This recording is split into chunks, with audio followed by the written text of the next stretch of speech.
8.1 second सवाल, आकृति 8.13 में tan p minus cot r का मान ज्ञात कीजिए। एक आकृति दी गई है, ठीक है। यहाँ पर लिखा है p, यहाँ पर लिखा है p और यहाँ पर लिखा है r, ठीक है। इसमें हमको पी क्यू कितना दिया है? 12 सेंटीमीटर। पी आर कितना दिया है? 13 सेंटीमीटर, ठीक है। अब हमको मान ज्ञात करना है। सबसे पहले लिखोगे दिया है, क्या दिया गया है? त्रिभुज पी क्यू आर एक क्या है? अभ्यंश का संकेत बना ही है। त्रिभुज पी क्यू आर एक समकोण त्रिभुज है जिसका कौन सा कोण? कोण क्यू समकोण है, अर्थात कोण पी क्यू आर बराबर कितना? 90, ठीक है। और दिया है पी क्यू बराबर, तथा पी क्यू बराबर कितना? पी आर बराबर कितना? 13 सेंटीमीटर। मान किसका निकालना है? किसका मान ज्ञात करना है? tan p minus cot r बराबर क्या? इसका मान हमको ज्ञात करना है, ठीक है। तो सबसे पहले हमें समकोण त्रिभुज की दो भुजाएं दी हैं, तीसरी भुजा ज्ञात करना है। तीसरी भुजा ज्ञात करने के लिए क्या लगाते हैं? हमें पाइथागोरस का नियम। किसी भी समकोण त्रिभुज में यदि दो भुजाओं का मान दिया है और तीसरी भुजा का मान ज्ञात करना, तो आपको कुछ नहीं करना है, क्या लगाना है?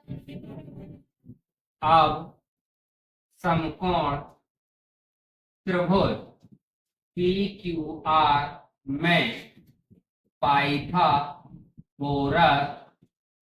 प्रमेय से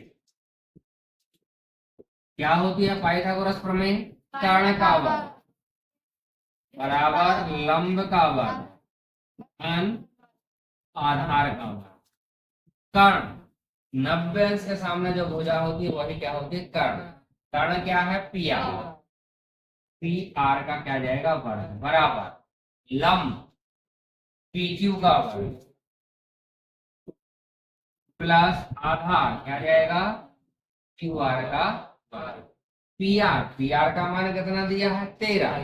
यहाँ क्या लिखोगे? 13 का बराबर पी क्यू कितनी दी गई है आपको? 12। 12 का क्या जाएगा? वर्ग प्लस क्यू आर का मान तो हमको ज्ञात करना है। 13 का वर्ग क्या होता है? बराबर 12 का क्या होता है? 144। क्यू आर का संख्या एक साइड कर दें, 169 माइनस इस तरफ आएगा क्या जाएगा? 100 बराबर क्या जाएगा? क्यू आर का, ठीक है। अब 169 में से कितना घटेगा? 144। कितना बचेगा? 25 क्यू आर का वर्ग, या क्यू आर का वर्ग यहाँ लिख दो बराबर कितना आ जाएगा? 25। क्यू आर को रोका वर्ग उस तरफ जाता है तो क्या बनता है?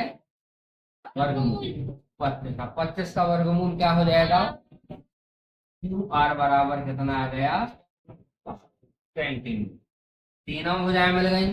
अब हमें मान निकालना है किसका? केवल इसका, ठीक है। पहले इतना नोट कर लो, समझ में आया सबके?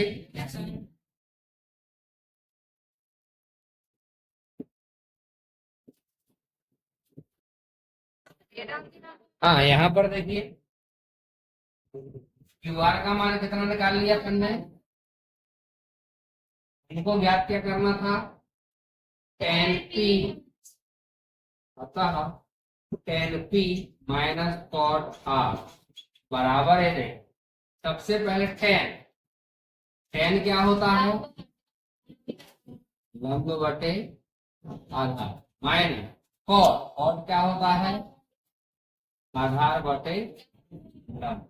उल्टा करना, अब यहाँ देखो 10 का जब मान निकालेंगे पी पर न्यून कोण बन सकता, कहाँ बन रहा, पी को न्यून कोण मानना है, ये वाला न्यून कोण के सामने की भुजा एक कहलाएगी, इसके लिए लंब कितना कहलाएगा आपका क्यू आर बटे आधार क्या कहलाएगा आपका पी क्यू माइनस।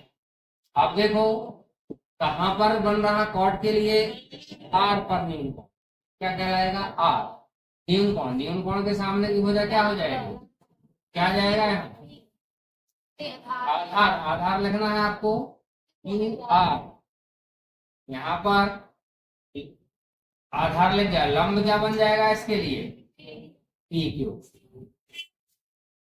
अब देखिए क्यू आर का मान कितना है, क्यू आर का पी क्यू का मान कितना है माइनस क्यू आर कितना है, पी क्यू कितना है 12, वही संख्या है ना, मैं वही संख्या है ना, कट जाएगी, क्या जाएगा